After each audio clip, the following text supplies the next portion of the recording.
यदि आप कार्यस्थल की राजनीति से थक चुके हैं तो स्टोइक दर्शन आपको शांत, केंद्रित रहने और स्वयं को बेवजह के विवादों से बचाने में मदद कर सकता है। कार्यालयों में गपशप, टकराव और अनावश्यक तनाव भरे होते हैं, लेकिन आपको इसमें फंसने की जरूरत नहीं है। भावनात्मक रूप से प्रतिक्रिया देने के बजाय एक कदम पीछे लें, रुकें और बुद्धिमानी से अपना उत्तर चुनें।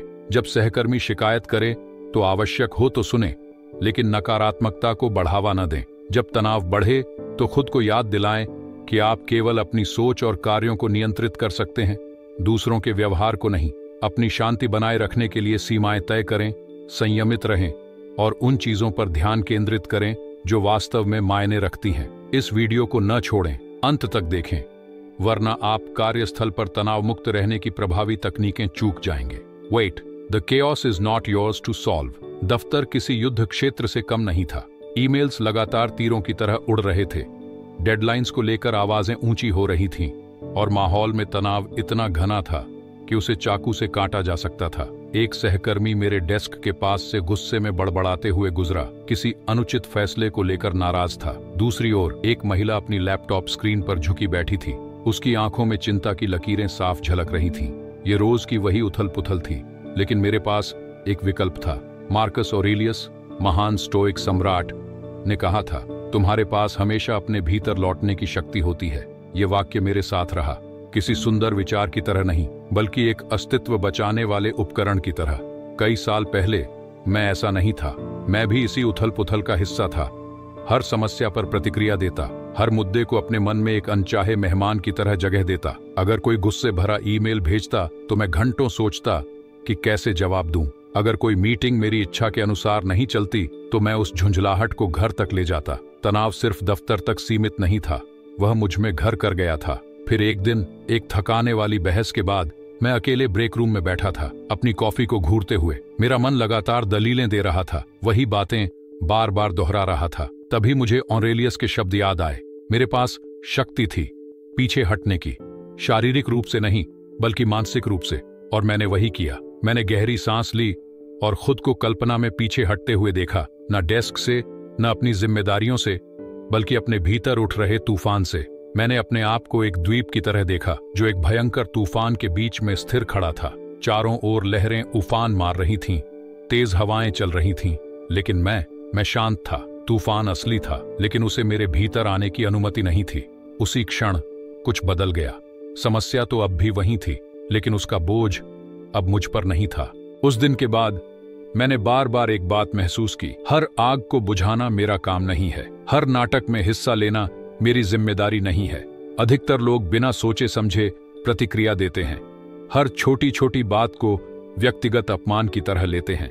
लेकिन जब आप अपने भीतर पीछे हटना सीख जाते हैं तो आप इस खेल का हिस्सा बनना बंद कर देते हैं। यह उदासीन होने के बारे में नहीं है, बल्कि यह तय करने के बारे में है कि आपकी ऊर्जा कहां जानी चाहिए। सोचिए, कितनी बार आपने खुद को ऐसी चीजों में खपा दिया जो वास्तव में कोई मायने नहीं रखती। किसी सहकर्मी की रूखी टिप्पणी, किसी बॉस का अन्यायपूर्ण फैसला, किसी दोस्त का तंज भरा संदेश। आपने अपने मन की कितनी जगह उन चीजों को दे दी जो आपके समय और शांति के लायक ही नहीं थी। बाहर की दुनिया एक शोर है और आप मौन हो सकते हैं। अगली बार जब गुस्सा उभरे तो ठहरें, सांस लें, खुद को याद दिलाए, मुझे प्रतिक्रिया देने की जरूरत नहीं है। दुनिया को शोर मचाने दें, लेकिन आप उसमें घुलने न दें। लोग बहस करेंगे, योजनाएं बनाएंगे, चिंता में डूबेंगे, लेकिन आप शांत रह सकते हैं। सच्ची शक्ति हर लड़ाई जीतने में नहीं है, यह जानने में है कि कौन सी लड़ाई लड़ने लायक भी नहीं है। और अधिकतर समय सबसे बड़ी शक्ति पीछे हटने में होती है, पराजय में नहीं बल्कि स्वयं पर पूर्ण नियंत्रण में। 2. Control your tongue, control your destiny. यदि यह सही नहीं है तो इसे मत करो, यदि यह सत्य नहीं है तो इसे मत कहो। मार्कस ऑरेलियस, उन्हें कानाफूसी करने दो, उन्हें चालें चलने दो, उन्हें अपने छल कपट के खेल खेलने दो। यह संसार व्यर्थ की बातों से भरा हुआ है, अफवाहें जो एक जुबान से दूसरी तक ऐसे फैलती हैं जैसे कोई बीमारी, जो केवल कमजोर इरादों वाले लोगों को अपना शिकार बनाती है।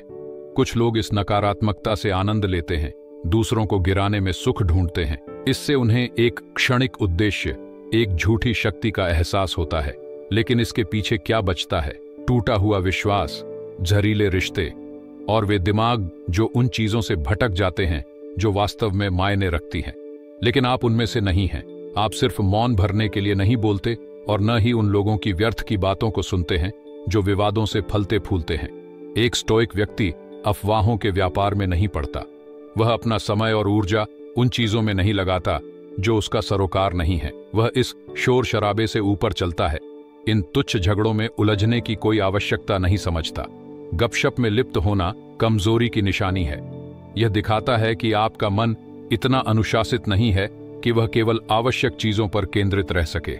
जो व्यक्ति महानता की ओर बढ़ना चाहता है वह तुच्छ लोगों के मामलों में समय बर्बाद नहीं करता। उसकी ऊर्जा कर्म में लगती है, अनुशासन में लगती है, अपनी इच्छा शक्ति को संवारने में लगती है। जब वह बोलता है तो उसके शब्द विचारशील होते हैं। वे विध्वंस के हथियार नहीं होते बल्कि सटीकता के औजार होते हैं। एक सच्चा नेता अपने संयम से पहचाना जाता है, न कि अपने क्रोध से। कई लोग मानते हैं कि शक्ति का अर्थ सबसे ज्यादा सुना जाना है, हर जगह अपनी राय देना, हर विषय पर अपनी मौजूदगी जाहिर करना। लेकिन वास्तविक शक्ति नियंत्रण में होती है। शक्ति वह है जो मौन में भी प्रभावशाली बनी रहती है। जब लोग आपसे एक विस्फोटक प्रतिक्रिया की उम्मीद करते हैं और आप शांत रहते हैं, वहीं आपकी असली शक्ति प्रकट होती है। यह अनुशासन है जो आपको जल्दबाजी में निर्णय लेने से बचाता है। यह धैर्य है जो आपको दिखाता है कि शब्दों से अधिक प्रभावशाली चीज केवल कर्म है। गपशप अहंकार को लुभाती है। यह आपको एक झूठी श्रेष्ठता का आभास कराती है, एक पल का सुख कि आप वह जानते हैं जो औरों को पता नहीं। लेकिन बुद्धिमान व्यक्ति इस भ्रम को देख सकता है। वह जानता है कि दूसरों की बातें करने में अपना समय लगाना स्वयं के उत्थान से ध्यान हटाने के समान है। दूसरों को नीचे गिराने में बिताया गया हर पल आपके अपने उठने का समय छीन लेता है। उन्हें बात करने दो, उन्हें अपनी सांस व्यर्थ करने दो। यह आपका सरोकार नहीं है, आपका मार्ग स्पष्ट है। यह सत्यनिष्ठा, अनुशासन और उद्देश्य की नींव पर बना है। आपको अपनी योग्यता साबित करने के लिए शब्दों की आवश्यकता नहीं, आपके कर्म बोलेंगे। आपका मौन सम्मान अर्जित करेगा, और जब आप बोलेंगे तो आपके शब्द सटीक होंगे, प्रभावशाली होंगे। और जब आप नहीं बोलेंगे तो आपकी अनुपस्थिति इस शोर से कहीं अधिक महसूस की जाएगी। जो व्यक्ति गपशप में भाग नहीं लेता वह सबसे अलग खड़ा होता है। वह एक रहस्य बन जाता है, एक ऐसी उपस्थिति जो अनायास ही लोगों का ध्यान आकर्षित करती है, न इसलिए कि वह अपनी आवाज ऊंची करता है, बल्कि इसलिए कि वह जानता है कि कब चुप रहना है। जो मन गपशप से मुक्त होता है वही मन सोचने के लिए स्वतंत्र होता है, और जो मन स्वतंत्र होकर सोच सकता है वही मन नेतृत्व करने के लिए स्वतंत्र होता है। 3. Your anger is there victory. Seneca ने चेतावनी दी थी। क्रोध एक खंडहर की तरह है जो गिरते हुए खुद को टुकड़ों में तोड़ देता है। यह केवल प्रहार नहीं करता बल्कि स्वयं ढह जाता है, अपने साथ विनाश लेकर आता है। जब आप अपना आपा खोते हैं, जब आप किसी पर पलटवार करते हैं, तो सबसे अधिक नुकसान आपका ही होता है। यह क्षति भीतर होती है, आपकी शांति बिखर जाती है, आपकी ऊर्जा चूस ली जाती है, आपका विवेक धुंधला हो जाता है।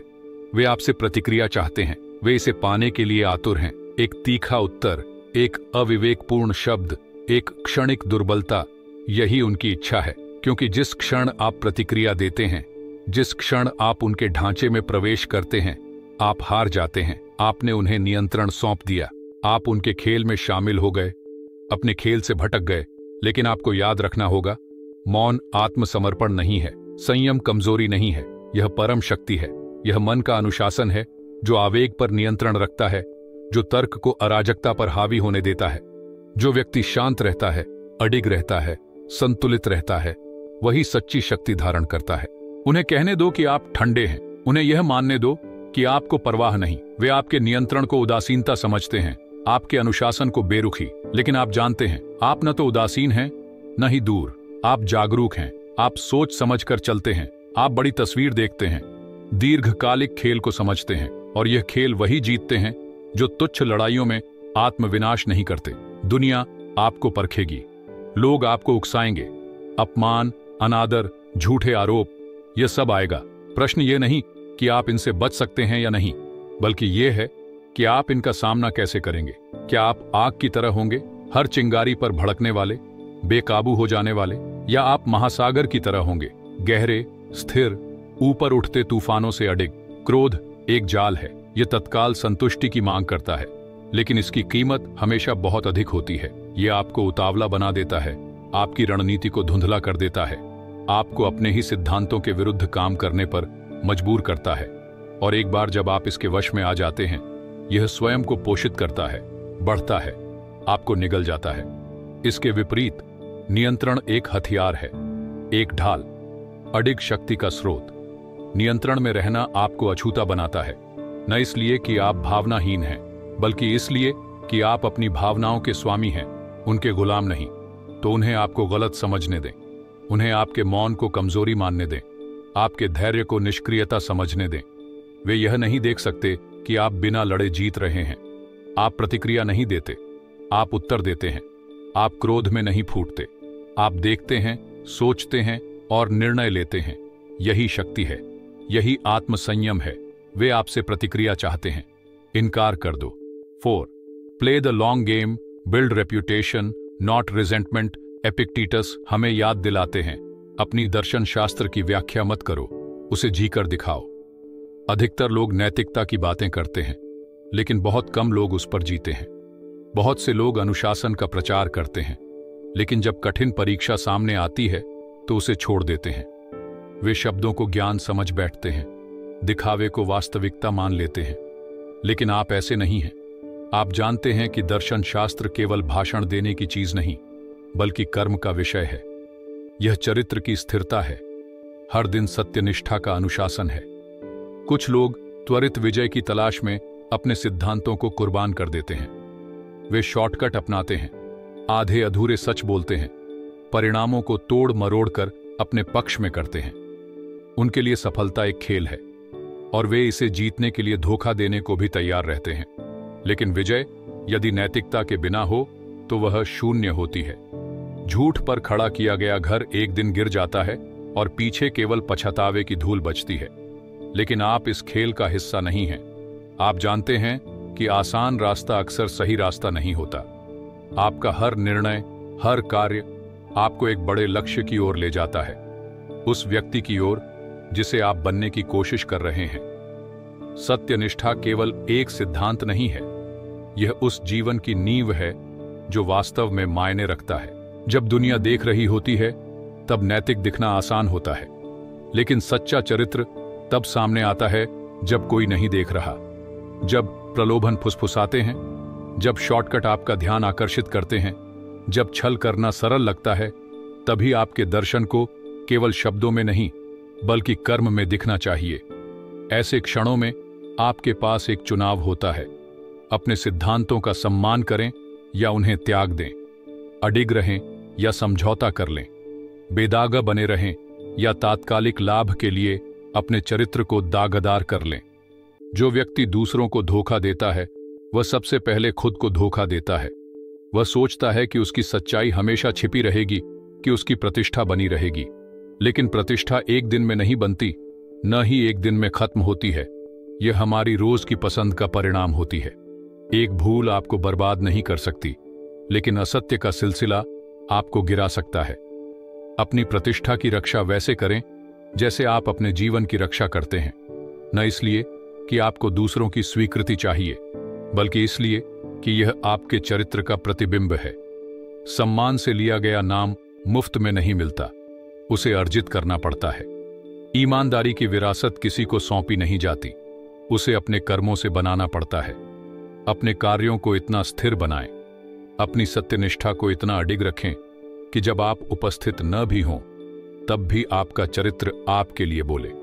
जब दुनिया के छल सामने आएंगे, जब धोखा देने वाले अपने ही जाल में फंसेंगे, तब आप अडिग खड़े रहेंगे, न इसलिए कि आपने लोगों को प्रभावित करने की कोशिश की, बल्कि इसलिए कि आपने कभी समझौता नहीं किया। आपको अपने दर्शन की व्याख्या करने की जरूरत नहीं होगी, लोग उसे आपके जीवन में देखेंगे। यही आपको सबसे अलग बनाता है, यही कारण है कि आप टिकेंगे। 5. Do not seek recognition, seek excellence. दुनिया उपलब्धियों की सराहना करती है, लेकिन सच्ची निपुणता प्रशंसा की आवश्यकता से परे होती है। एक स्टोइक व्यक्ति वाहवाही के पीछे नहीं भागता, न ही वह दूसरों से स्वीकृति चाहता है। वह जानता है कि उत्कृष्टता अपने आप में पर्याप्त है। निपुणता कोई प्रदर्शन नहीं है। इसे न मंच की आवश्यकता होती है, न दर्शकों की, न तालियों की। एक कुशल शिल्पकार चुपचाप अपने कौशल को संवारता है। एक योद्धा बिना किसी प्रशंसा की अपेक्षा किए अपनी तलवार को धार देता है। एक विद्वान बिना पहचान की लालसा के अपने ज्ञान को गहराई देता है। सच्ची महानता अक्सर अनदेखी रह जाती है। लेकिन जब आपकी मेहनत पर कोई ध्यान न दे, तब क्या होगा?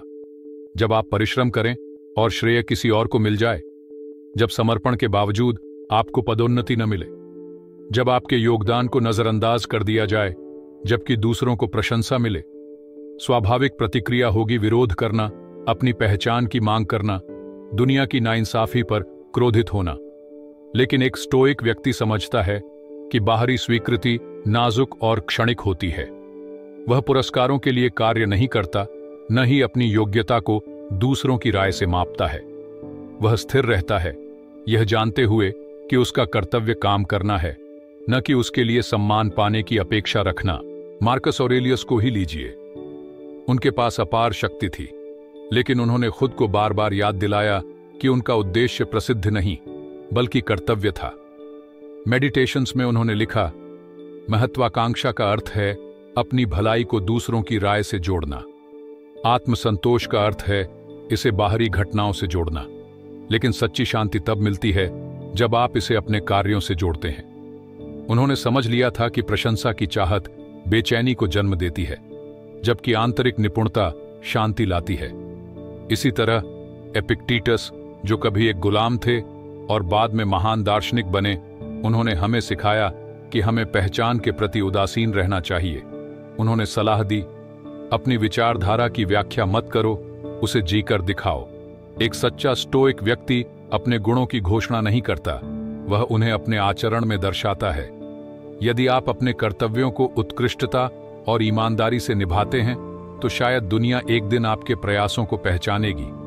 लेकिन यदि वह ऐसा न भी करे तो भी कोई फर्क नहीं पड़ता। काम ही इनाम है, पहचान गौण है। बाहरी पुरस्कार, प्रशंसा, पद, धन आपके नियंत्रण से बाहर हैं। लेकिन जो आपके नियंत्रण में है वह है आपका प्रयास, आपका अनुशासन और सही कार्य करने की आपकी प्रतिबद्धता। एक ऐसी दुनिया में जो दिखावे के पीछे भागती है, आप वह बने जो शांत निपुणता में संतोष पाता है। उन्हें ध्यान आकर्षित करने दें, जबकि आप मौन में उत्कृष्टता को आकार दें। उन्हें तालियों के पीछे दौड़ने दें, जबकि आप कुछ स्थायी बनाएं। दुनिया एक दिन देखेगी जो पहले से ही पत्थर पर लिखा जा चुका है। सच्ची निपुणता शब्दों से नहीं बल्कि अडिग कर्मों से अपनी विरासत बनाती है। अपना मार्ग बनाए रखें। 6. Do not expect fairness, expect to adapt. Seneca ने कहा था, जीवन छोटा नहीं है बल्कि हम इसका बहुत बड़ा हिस्सा व्यर्थ कर देते हैं। बहुत से लोग अपने दिन दुनिया की नाइंसाफी पर विलाप करते हुए बिताते हैं। वे देखते हैं कि भ्रष्टाचार को इनाम मिलता है, नैतिकता को अनदेखा कर दिया जाता है और औसत दर्जे के लोग ऊंचाइयों तक पहुंच जाते हैं, जबकि सच्ची उत्कृष्टता को नजरअंदाज कर दिया जाता है। वे शोर मचाते हैं, विरोध करते हैं, शिकायतें करते हैं, लेकिन अंततः क्या यह सब दुनिया के स्वभाव को बदल देता है? नहीं। दुनिया हमेशा न्याय संगत नहीं होगी, और यदि आप यह अपेक्षा करते हैं तो आप केवल निराशा को आमंत्रित कर रहे हैं। समझ लीजिए, न्याय एक मानवीय अवधारणा है, कोई प्राकृतिक नियम नहीं। शेर यह सोचकर शिकार नहीं करता कि यह उचित है या नहीं। तूफान मेहनती किसान की फसल बर्बाद करने के लिए क्षमा नहीं मांगता। ब्रह्मांड अपने नियमों पर चलता है, मानव विचारों से परे, न्याय की धारणाओं से अछूता। आप देखेंगे कि अयोग्य लोग ऊंचाइयों तक पहुंचेंगे और योग्य लोग गुमनामी में संघर्ष करते रहेंगे। आप देखेंगे कि कुछ लोग धोखा देकर आगे बढ़ेंगे, जबकि अधिक सिद्धांतवादी लोग पीछे छूट जाएंगे। आपको भी ऐसे क्षणों का सामना करना पड़ेगा जब आपके प्रयासों को नजरअंदाज कर दिया जाएगा, जब कोई कम योग्य व्यक्ति वह इनाम ले जाएगा जिसके लिए आपने परिश्रम किया था। तब आप क्या करेंगे? कमजोर लोग अपनी ऊर्जा शिकायतों में बर्बाद करते हैं। वे दुनिया को कोसते हैं, खुद को अन्याय का शिकार मानते हैं। वे इस भ्रम से चिपके रहते हैं कि जीवन को न्याय संगत होना चाहिए, मानो प्रकृति उनके लिए संतुलन बनाए रखने की रणि हो। लेकिन जो मजबूत हैं, जो बुद्धिमान हैं, वे चीजों को अलग नजरिए से देखते हैं। वे वास्तविकता से लड़ने के बजाय स्वयं को अनुकूल बनाते हैं। वे अपनी हानि पर विलाप नहीं करते, वे स्वयं को समायोजित करते हैं। वे अपनी ऊर्जा शिकायतों में नहीं गंवाते, वे आगे बढ़ते हैं। न्याय, जैसा कि अधिकांश लोग इसे समझते हैं, एक नाजुक धारणा है। यह एक मानसिक भ्रम है जो लोगों को इस सच्चाई से दूर कर देता है कि उनके पास केवल एक चीज पर नियंत्रण है, स्वयं पर। एकमात्र वास्तविक अन्याय यह है कि बाहरी परिस्थितियां आपका ध्यान चुरा लें। जब आप दुनिया की नाइंसाफी पर समय व्यर्थ करते हैं तो आप अपनी शक्ति खो देते हैं। आप अपनी भावनाओं, अपने समय और अपनी ऊर्जा को अपने नियंत्रण से बाहर की ताकतों के हाथों सौंप देते हैं। आप आक्रोश में जलते रहते हैं, जबकि यही ऊर्जा आपके उत्थान की ओर लग सकती थी। एक स्टोइक व्यक्ति न्याय की अपेक्षा नहीं करता। वह यह नहीं सोचता कि दुनिया को वैसा होना चाहिए जैसा वह चाहता है। वह स्पष्टता और शक्ति के साथ उस वास्तविकता का सामना करता है जो उसके सामने है। तो जब जीवन आपको परखेगा, जब आपको नजरअंदाज किया जाएगा, जब अन्य लोग शॉर्टकट लेकर जीतेंगे, जब चीजें आपकी उम्मीदों के मुताबिक नहीं होंगी, खुद को याद दिलाइए, आपको न्याय की आवश्यकता नहीं है। आपको अनुशासन चाहिए। आपको दुनिया के दयालु होने की अपेक्षा नहीं करनी चाहिए।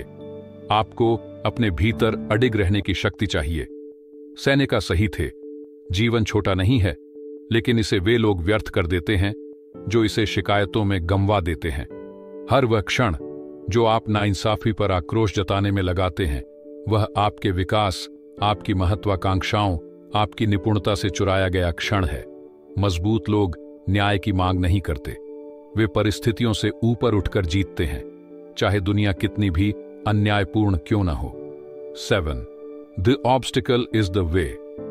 मार्कस ऑरेलियस ने कहा था, कार्रवाई में बाधा ही उसे आगे बढ़ाती है। जो रास्ते में खड़ा होता है वही रास्ता बन जाता है। ये केवल विचार नहीं है, बल्कि एक जीवन शैली है। संकटों के बीच मजबूती खोजने का मार्ग। जीवन बाधाओं से भरा हुआ है। सख्त बॉस, भारी काम का बोझ, विषैला कार्यस्थल। लेकिन यह दुर्भाग्य नहीं है, यह मन को प्रशिक्षित करने का अवसर है। जहां दूसरे कठिनाइयां देखते हैं, वहां आप खुद को निखारने का मौका देखते हैं। जहां वे शिकायत करते हैं, वहां आप अपने धैर्य और आत्मसंयम को कसौटी पर कसते हैं। इस्पात जन्म से मजबूत नहीं होता, उसे आग में तपाया जाता है, बार बार हथौड़े से पीटा जाता है, तब जाकर वह अटूट बनता है। आप भी वैसे ही मजबूत होते हैं। आप प्रतिकूलताओं से भागकर मजबूत नहीं बनते, आप उनसे टकराकर, उन्हें सहकर और उनसे सीखकर अडिग बनते हैं। एक बॉस जो हर चीज पर उंगलियां उठाता है, वह आपका शत्रु नहीं, बल्कि आपके धैर्य और अनुशासन की परीक्षा है।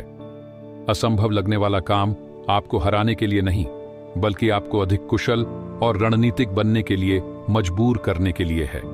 विषैले सहकर्मी आपके लिए अभिशाप नहीं है, वे आपको यह सिखाने के लिए हैं कि कैसे लोगों से व्यवहार करना है, कैसे अपनी शांति बनाए रखनी है और कैसे कूटनीति में महारत हासिल करनी है। अधिकतर लोग बाधाओं से घबराते हैं, वे संघर्ष को कोसते हैं, यह कामना करते हैं कि रास्ता और सरल होता। लेकिन एक स्टोइक व्यक्ति चीजों को अलग नजरिए से देखता है। हर कठिनाई मन को मजबूत करने का निमंत्रण है। हर असफलता एक सबक है, हर ठोकर एक ईंधन है। कोई भी संघर्ष व्यर्थ नहीं जाता, क्योंकि हर कठिनाई अपने भीतर अवसर छुपाए हुए होती है। जैसे ही आप बाधाओं को एक दीवार मानने के बजाय उन्हें सीढ़ी के रूप में देखने लगते हैं, आप अपने भीतर एक असीम शक्ति का द्वार खोल देते हैं। कल्पना कीजिए, एक नदी अपने रास्ते में पड़े एक बड़े पत्थर से टकराती है। क्या वह रुक जाती है? नहीं, वह उसके ऊपर से बहती है, उसके चारों ओर रास्ता खोजती है, या धीरे धीरे उसे मिटाकर अपने लिए मार्ग बना लेती है। यह रुकती नहीं, यह ढलती है, लेकिन आगे बढ़ना नहीं छोड़ती। आपका मन भी उसी नदी की तरह होना चाहिए। बाधा आपकी राह में नहीं है, बाधा ही राह है। हर चुनौती अपने भीतर समाधान का बीज लिए होती है, बशर्ते आपके पास उसे खोजने की बुद्धिमत्ता हो। इतिहास उन लोगों से भरा पड़ा है जिन्होंने अपनी कठिनाइयों को अपनी शक्ति में बदला। थॉमस एडिसन ने 1000 बार असफल होने के बाद बल्ब का आविष्कार किया, लेकिन हर असफलता ने उसे कुछ नया सिखाया। नेल्सन मंडेला ने वर्षों तक जेल में यातनाएं सही, लेकिन वह और मजबूत होकर निकले और उन्होंने पूरी दुनिया को बदल दिया। इन लोगों ने अपने संघर्ष को कोसा नहीं, बल्कि उसे अपनाया, उसका उपयोग किया और उसे अपने ईंधन में बदल दिया। आपके भीतर भी वही शक्ति है। अगली बार जब कोई मुश्किल आपके सामने आए तो ठहर कर खुद को याद दिलाइए, यह प्रशिक्षण है। यही वह क्षण है जब आप अपने मन को तेज करते हैं, अपनी इच्छा शक्ति को मजबूत करते हैं और उस धैर्य को विकसित करते हैं जो आपको अडिग बना देगा। बाधाएं शत्रु नहीं हैं, वे रास्ता हैं। जो रास्ते में खड़ा होता है वही रास्ता बन जाता है। 8. Do not lower your self to their level. अन्याय, छल, विश्वासघात ये कमजोर लोगों के हथियार हैं। वे झूठ और चालाकी का सहारा लेते हैं क्योंकि उनमें सत्य पर खड़े होने की हिम्मत नहीं होती। वे धोखा देते हैं क्योंकि उनके भीतर निष्ठा नहीं होती। छल करते हैं क्योंकि उनमें सम्मान का अभाव होता है और दूसरों को चोट पहुंचाते हैं क्योंकि वे स्वयं के गुणों के बल पर ऊपर नहीं उठ सकते। लेकिन एपिक्टेटस ने हमें क्या चेतावनी दी थी? तुम वही बन जाते हो जिस पर तुम अपना ध्यान केंद्रित करते हो।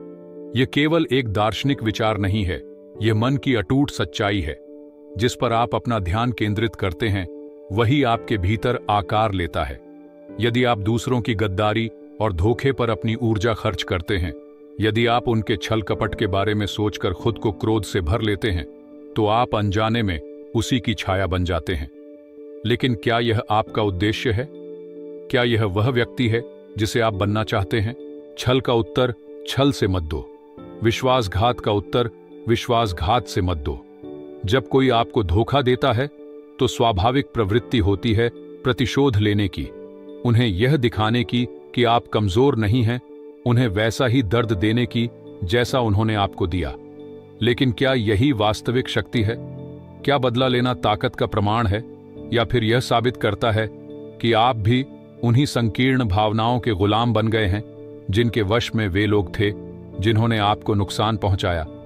जिस क्षण आप उनके स्तर तक गिरते हैं, उस क्षण आप उनसे अलग नहीं रहते। राजा की गरिमा कीचड़ में धंसकर स्वरों से लड़ने में नहीं होती। वह स्वयं को तुच्छ युद्धों में नहीं उलझाता। वह मूर्खों से बहस नहीं करता, न ही उन लोगों से बदला लेता है जो उसके स्तर के नहीं हैं। क्यों? क्योंकि उसका समय, उसकी ऊर्जा और उसका ध्यान उन क्षुद्र लड़ाइयों से अधिक मूल्यवान है। वह जानता है कि सम्मान कोई ऐसी चीज नहीं है जिसे कोई दूसरा छीन सकता है या प्रदान कर सकता है। सम्मान वह है जिसे आप स्वयं बनाए रखते हैं। जब कोई उसे धोखा देता है तो वह घबराता नहीं। जब कोई उसे छलता है तो वह स्वयं को छलने वाला नहीं बनाता। इसके बजाय वह और ऊंचा उठता है। उन्हें गिरने दो। जो झूठ के सहारे जीते हैं वे अंततः अपने ही शब्दों में फंस जाते हैं। जो दूसरों को धोखा देते हैं वे अंततः अपने जैसे ही लोगों से घिर जाते हैं। ऐसे लोग जिन पर कभी भरोसा नहीं किया जा सकता, जो हर समय स्वयं ही विश्वासघात के भय में जीते हैं। उनकी जीत खोखली होती है। उनकी सफलता ऐसी नींव पर खड़ी होती है जो एक दिन भर भरा कर गिर जाती है। वे सोचते हैं कि वे जीत रहे हैं, लेकिन वास्तव में वे अपनी ही कब्र खोद रहे होते हैं। आपको बस एक ओर खड़े रहना है और उन्हें गिरते देखना है, और आप ऊपर उठते हैं, न इसलिए कि यह सरल है, बल्कि इसलिए कि यह आवश्यक है। आप दूसरों की भ्रष्टता को अपने भीतर प्रवेश नहीं करने देते।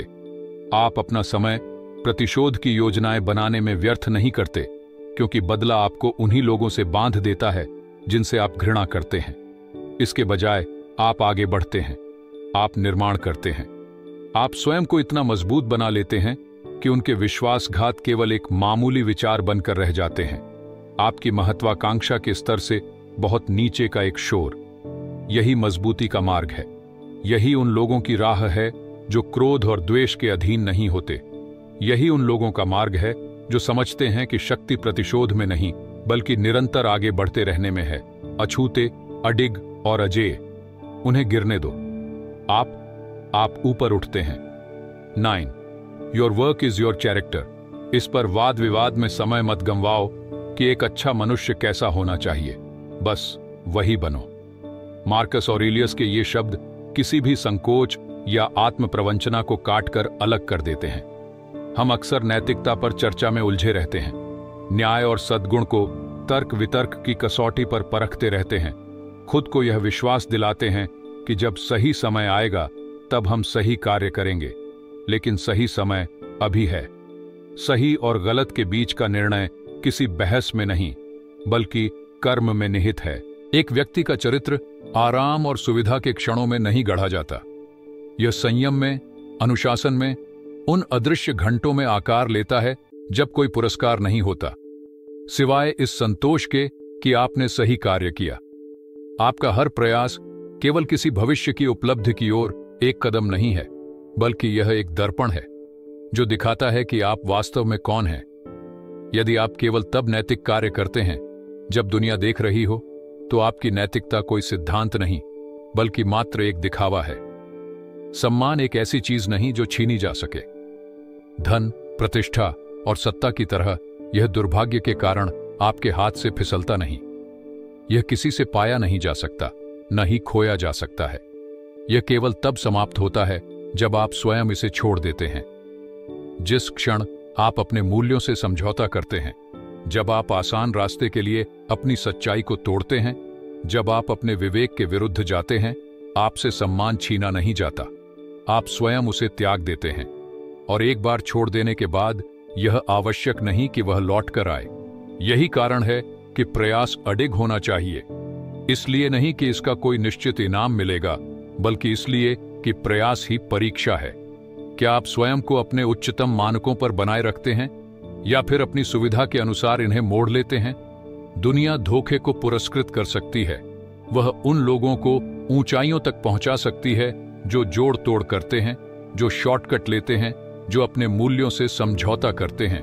लेकिन ऐसी जीत खोखली होती है। जो व्यक्ति अपने सम्मान को लाभ के बदले बेच देता है, उसके पास चाहे जितना भी कुछ हो, वास्तविक मूल्य की कोई चीज नहीं होती। तो एक अच्छे व्यक्ति का अर्थ क्या है? इसका उत्तर शब्दों में नहीं, कर्मों में मिलता है। यह उस क्षण में प्रकट होता है जब क्रोध भड़कता है और आप फिर भी संयम बनाए रखते हैं। यह वहां दिखता है जब आप देने का निर्णय लेते हैं, जबकि रोकना कहीं आसान होता। यह उस अनुशासन में प्रकट होता है जो तब भी बना रहता है जब आराम आकर्षक लगता है। यह तब दिखता है जब आप तब भी दृढ़ रहते हैं जब बाकी सभी डगमगा जाते हैं, जब आप दूसरों पर दोष देने के बजाय जिम्मेदारी उठाते हैं। और यह केवल कभी कभार नहीं, बल्कि हर बार, हर परिस्थिति में, हर कीमत पर सही कार्य करने में मिलता है। अच्छा बनना कोई मंजिल नहीं है, न ही यह कोई पदवी है जिसे धारण किया जा सके। यह एक अभ्यास है, जीवन में चलने का एक तरीका है। यह हर दिन, हर क्षण, हर छोटे से छोटे निर्णय में दोबारा तय किया जाता है। यह युद्ध किसी भव्य अवसर में नहीं लड़ा जाता, बल्कि आप कैसे उन लोगों से पेश आते हैं जो आपके लिए कुछ नहीं कर सकते। आप कैसे स्वयं को तब जिम्मेदार ठहराते हैं जब कोई देखने वाला नहीं होता। यहीं यह तय होता है। अब और समय बर्बाद मत करो। ये मत पूछो कि अच्छा होना सैद्धांतिक रूप से कैसा दिखता है। इसे अपने आचरण में उतारो। अपने कर्मों को आपके लिए बोलने दो। जिस मनुष्य की परिभाषा तुम खोज रहे हो, वही बनो। और कभी भी अपना सम्मान मत त्यागो, क्योंकि यह एकमात्र चीज है जो वास्तव में तुम्हारी अपनी है। 10. सफर साइलेंटली, एंड्योर ब्रेवली। अन्याय होगा, परीक्षाएं आएंगी। जीवन अपनी प्रकृति में ही अनिश्चित और उदासीन है। यह नहीं पूछता कि क्या तुम तैयार हो। यह तुम्हारी शिकायतों या अपेक्षाओं की परवाह नहीं करता। और फिर भी तुम शिकायत नहीं करते, तुम सहानुभूति नहीं मांगते, तुम सहते हो। सेनेका ने कहा था, जैसे श्रम शरीर को मजबूत करता है, वैसे ही कठिनाइयां मन को सशक्त बनाती हैं। कष्ट कोई अभिशाप नहीं, बल्कि एक परीक्षा है। यह कमजोरों को मजबूतों से अलग करता है, अनुशासनहीनों को अनुशासितों से छांटता है। लेकिन सच्ची शक्ति बाहरी विद्रोह में नहीं होती। यह दुनिया के सामने अपने संघर्षों को चिल्लाकर सुनाने में नहीं होती। शक्ति मौन होती है, यह स्थिर होती है, यह गहरी होती है। एक योद्धा अपनी लड़ाई की घोषणा नहीं करता। वह अपने बोझ का रोना नहीं रोता, वह इसे उठाता है, वह इसका सामना करता है, और अपने मौन सहनशीलता में वह स्वयं को सिद्ध करता है। बहुत से लोग अपनी ऊर्जा सहानुभूति मांगने में गंवा देते हैं, अपने संघर्षों को दुनिया के सामने रखते हैं ताकि उन्हें मान्यता मिले। लेकिन बुद्धिमान लोग ऐसा नहीं करते। वे अपनी लड़ाइयां मौन में लड़ते हैं। वे दुनिया की नाइंसाफी पर रोते नहीं, न ही अपने धैर्य के लिए प्रशंसा चाहते हैं। वे स्वीकार करते हैं, वे ढलते हैं, वे आगे बढ़ते हैं। इतिहास उन्हें याद नहीं रखता जो अपनी कठिनाइयों के बारे में बात करते रहे। यह उन्हें याद रखता है जिन्होंने उन्हें पार किया।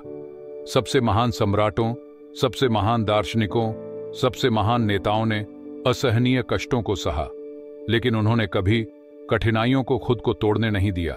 उन्होंने उन्हें आत्मसात किया। उन्होंने अपने दर्द को अपने भीतर कुछ और दृढ़, कुछ और अडिग बनाने दिया। जो व्यक्ति स्वयं पर शासन करता है, उसे दुनिया के सामने कुछ साबित करने की आवश्यकता नहीं होती। वह आवेग में प्रतिक्रिया नहीं देता। वह अपनी भावनाओं को अपने ऊपर हावी नहीं होने देता। वह समझता है कि धैर्य और सहनशीलता किसी भी आवेश से अधिक शक्तिशाली होते हैं। ऐसे दिन आएंगे जब दुनिया तुम्हारे विरुद्ध प्रतीत होगी, जब तुम्हारे कंधों पर रखा भार असहनीय लगेगा, जब लोग तुम्हारे साथ अन्याय करेंगे, निर्दयता से पेश आएंगे, छल करेंगे। लेकिन शिकायत करने से क्या होगा? क्रोध करने से क्या हासिल होगा? कुछ भी नहीं। तुम्हारी ऊर्जा कहीं अधिक मूल्यवान है। इसे मौन में लगाओ, इसे अनुशासन में लगाओ, इसे धैर्य और स्थिरता में लगाओ। सबसे महान जीतें वे नहीं होती जिन्हें दुनिया देखती है। वे होती हैं जो तुम अकेले लड़ते हो। वे जो तुम्हारी परीक्षा तब लेती हैं जब कोई देखने वाला नहीं होता। वे जो तुमसे तब भी आगे बढ़ने की मांग करती हैं जब तुम्हारा हर तंतु हार मानने को तैयार होता है। जब तुम स्वयं को नियंत्रित कर लेते हो तो लड़ाई तुम्हारे नियंत्रण में आ जाती है। जब तुम प्रतिक्रिया नहीं देते तो तुम अछूते रहते हो। जब तुम बिना शिकायत, बिना मान्यता की चाहत के सहते हो, तब तुम जीतते हो। मौन में शक्ति होती है, संयम में बल होता है और सहनशीलता में विजय होती है। तुम्हारी सफलता ही तुम्हारा प्रमाण होनी चाहिए।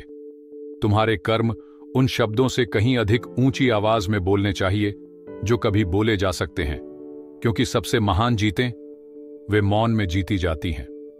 11. Remove all that is non essential. Marcus Aurelius ने सलाह दी थी, हर क्षण स्वयं से पूछो, क्या यह आवश्यक है? अधिकतर लोग जीवन में जरूरत से ज्यादा बोझ उठाए फिरते हैं। अधिक जिम्मेदारियां, अधिक चिंताएं, अधिक व्यर्थ के झंझट। वे अपने समय को अनावश्यक रूप से बांध लेते हैं, निरर्थक विवादों में उलझ जाते हैं और उन भावनाओं को पकड़े रहते हैं जो उन्हें कोई लाभ नहीं देती। लेकिन एक सच्चा योद्धा जानता है कि जितना हल्का बोझ होगा वह उतनी ही दूर तक जा सकेगा। क्या यह तर्क आवश्यक है? वह बैठक, वह नाराजगी, वह निरर्थक चिंता? अधिकतर चीजें केवल ध्यान भटकाने वाले जाल होते हैं जो जिम्मेदारी के रूप में प्रकट होते हैं। वे तात्कालिक रूप से महत्वपूर्ण लगते हैं, लेकिन वास्तविकता में वे केवल ऊर्जा नष्ट करते हैं, तुम्हारा ध्यान छीन लेते हैं और तुम्हें उन चीजों से दूर रखते हैं जो वास्तव में मायने रखती हैं। बुद्धिमान व्यक्ति खुद को बोझ से दबने नहीं देता। वह अनावश्यक चीजों को काटकर अलग कर देता है। उसे दूसरों की स्वीकृति पाने की जरूरत नहीं होती।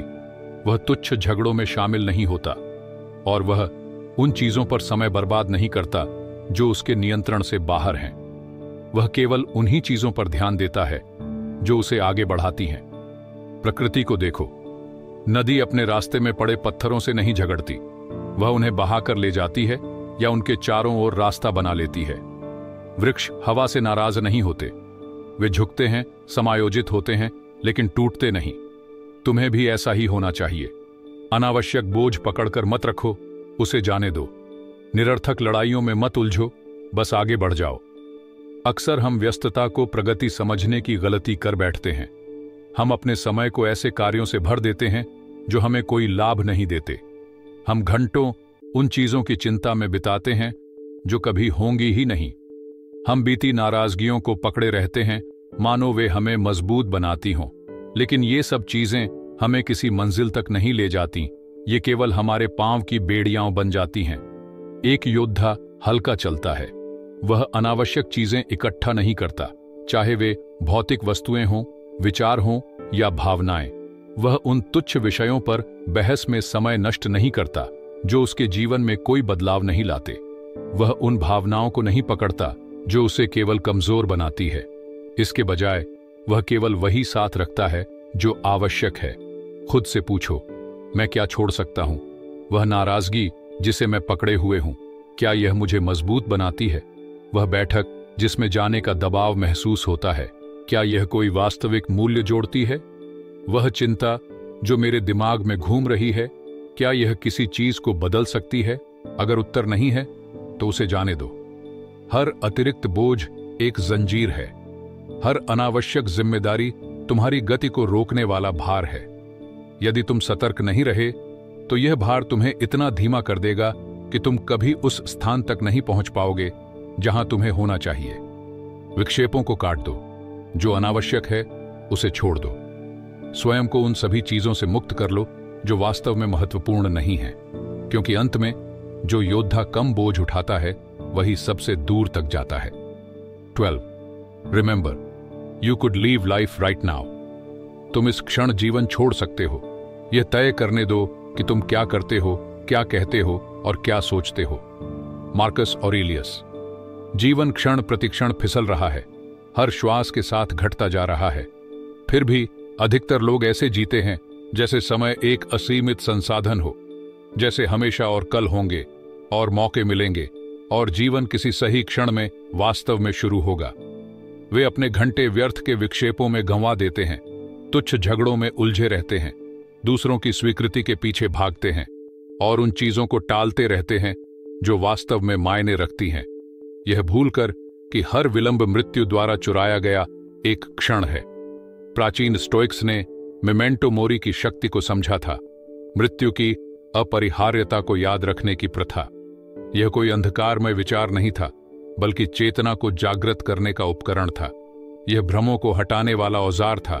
यह याद दिलाने का साधन था कि जीवन नाजुक है, अस्थायी है। मृत्यु की स्वीकृति हमें हतोत्साहित करने के लिए नहीं, बल्कि हमें जगाने के लिए होती है। यह हमें याद दिलाती है कि यही क्षण जो अभी हमारे पास है वही एकमात्र चीज है जो सच में हमारी है। अगर तुम पूरी जागरूकता के साथ जीते कि आज ही तुम्हारा अंतिम दिन हो सकता है, तो क्या तुम अभी भी व्यर्थ की बहसों में उलझोगे? क्या तुम अभी भी इस बात की चिंता करोगे कि लोग तुम्हारे बारे में क्या सोचते हैं? क्या तुम अब भी डर के कारण उन चीजों को टालते रहोगे जो तुम्हारे हृदय में ज्वाला प्रज्वलित करती हैं? जब मृत्यु की सच्चाई स्पष्ट होती है, तब व्यर्थ चीजें अपने आप मिट जाती हैं। अहंकार, द्वेष, फिजूल की चिंताएं, सब कुछ नश्वरता के सामने फीका पड़ जाता है। देखो अपने चारों ओर, वे लोग जिन्हें तुम प्रेम करते हो, जिनकी उपस्थिति को तुम हल्के में लेते हो, वे सदा नहीं रहेंगे, न ही तुम। कितनी बार हम यह मान लेते हैं कि हमारे पास बाद में समय होगा, बाद में वे शब्द कहने के लिए जिन्हें कहने में हम हिचकिचाते हैं, बाद में उन रिश्तों को सुधारने के लिए जिन्हें हमने अनदेखा कर दिया, बाद में उन सपनों को जीने के लिए जिन्हें हमने बहानों के नीचे दफना दिया। लेकिन बाद में एक झूठ है। यह एक जुआ है जिसके परिणाम हमारे नियंत्रण में नहीं है। हम यह तय नहीं कर सकते कि हम कितने समय तक जिएंगे, लेकिन यह तय कर सकते हैं कि हम अपने समय का उपयोग कैसे करेंगे। मृत्यु शत्रु नहीं है, यह सबसे महान प्रेरणा है।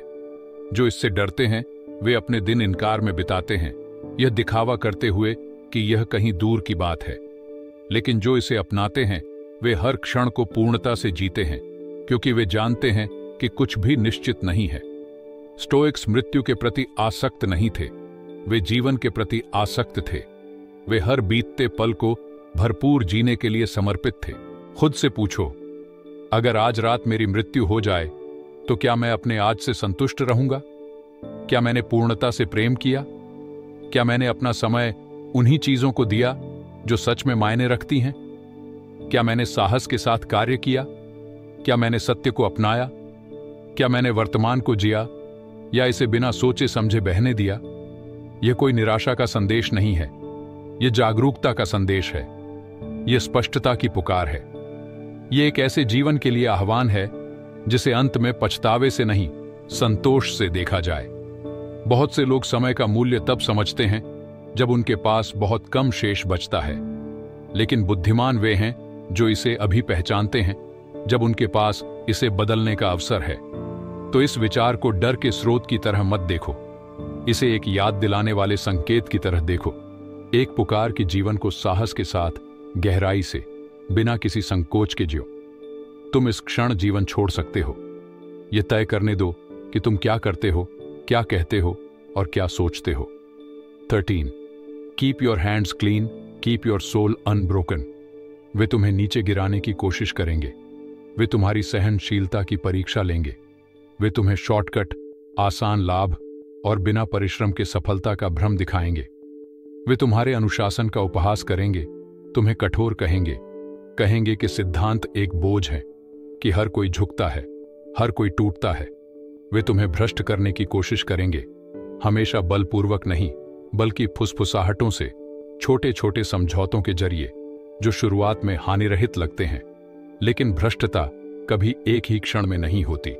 यह धीरे धीरे छोटे छोटे तर्कों, आंखें फेर लेने की आदत से शुरू होती है। रुको, विरोध करो। दुनिया ऐसे लोगों से भरी हुई है जो अपनी ईमानदारी को आराम के लिए बेच देते हैं, स्वीकृति के लिए त्याग देते हैं, क्षणिक सफलता के लिए अपने आत्मसम्मान को गिरवी रख देते हैं। वे अपने सम्मान को दूसरों की स्वीकृति के बदले में सौंप देते हैं, अपनी शांति को सत्ता के लिए और अपनी सच्चाई को भीड़ के सुरक्षित भ्रम के लिए छोड़ देते हैं। लेकिन तुम उन जैसे नहीं हो। उन्हें छायाओं के पीछे भागने दो, उन्हें अपने चरित्र को दांव पर लगाने दो, उन्हें अपने भीतर के खालीपन को कभी न भर पाने वाली चीजों के पीछे व्यर्थ भागने दो। तुम एक अलग रास्ता चुनोगे। यह आसान रास्ता नहीं है। दुनिया तुम्हें हर मोड़ पर परखेगी। कुछ दिन ऐसे आएंगे जब तुम सोचोगे कि तुम अकेले क्यों खड़े हो, जबकि बाकी लोग आसान रास्ता अपना रहे हैं। कुछ क्षण ऐसे होंगे जब लगेगा कि धोखाधड़ी को इनाम मिलता है, बेईमानी बिना सजा के बच निकलती है और भ्रष्ट लोग आगे बढ़ते जाते हैं जबकि ईमानदार पीछे रह जाते हैं। लेकिन धोखे में मत रहो। उनकी जीत खोखली है, उनकी सफलता अस्थायी है। समझ लो, आत्मा के साथ किया गया कोई भी समझौता वास्तव में जीत नहीं होता। बिना सम्मान के अर्जित संपत्ति एक बोझ है, बिना सिद्धांतों की शक्ति एक अभिशाप है। जो व्यक्ति लाभ के लिए अपनी सत्यनिष्ठा को बलिदान करता है वह ऊपर से सफल दिख सकता है, लेकिन भीतर से वह पहले ही बिखर चुका होता है। जो व्यक्ति सच्चाई पर अडिग रहता है वही अडिग रहता है। उसकी जड़ें किसी भी क्षणिक इनाम से अधिक गहरी होती हैं। तो उन्हें अपना ईमान बेचने दो, उन्हें अपनी शांति का त्याग करने दो, उन्हें उन चीजों के लिए अपने आप को धोखा देने दो जो एक दिन धूल में बदल जाएंगी। तुम उनका अनुसरण नहीं करोगे। तुम लालच, भ्रष्टाचार और खोखले शॉर्टकट्स के सामने घुटने नहीं टेकोगे, जो सब कुछ देने का वादा करते हैं लेकिन अंत में कुछ नहीं देते। तुम स्थिर रहोगे, पूर्ण रहोगे। जब बाकी लोग क्रोध में बेकाबू होंगे तुम शांत रहोगे। जब बाकी लोग साजिश करेंगे तुम आगे बढ़ जाओगे। जब बाकी लोग महत्वाकांक्षा, धोखे और निरंतर अधिक पाने की लालसा में जल रहे होंगे तुम अछूते, अविचल, अडिग खड़े रहोगे। तुम अपने स्तर को नीचे गिराकर उनके कीचड़ में नहीं उतरोगे। तुम अपने कार्यों को उनके गलत कामों से सही नहीं ठहराओगे। तुम अपनी अमूल्य सत्यनिष्ठा को तुच्छ चीजों के लिए नहीं त्यागोगे। एक स्टोइक कर्मचारी प्रशंसा के लिए नहीं जीता। एक स्टोइक कर्मचारी दबाव के आगे नहीं झुकता। एक स्टोइक अकेले चलने से नहीं डरता। तुम एक स्टोइक कर्मचारी हो और बाकी सिर्फ कर्मचारी। उन्हें व्यर्थ की दौड़ में जलने दो। तुम बने रहोगे अछूते, अडिग, अजेय,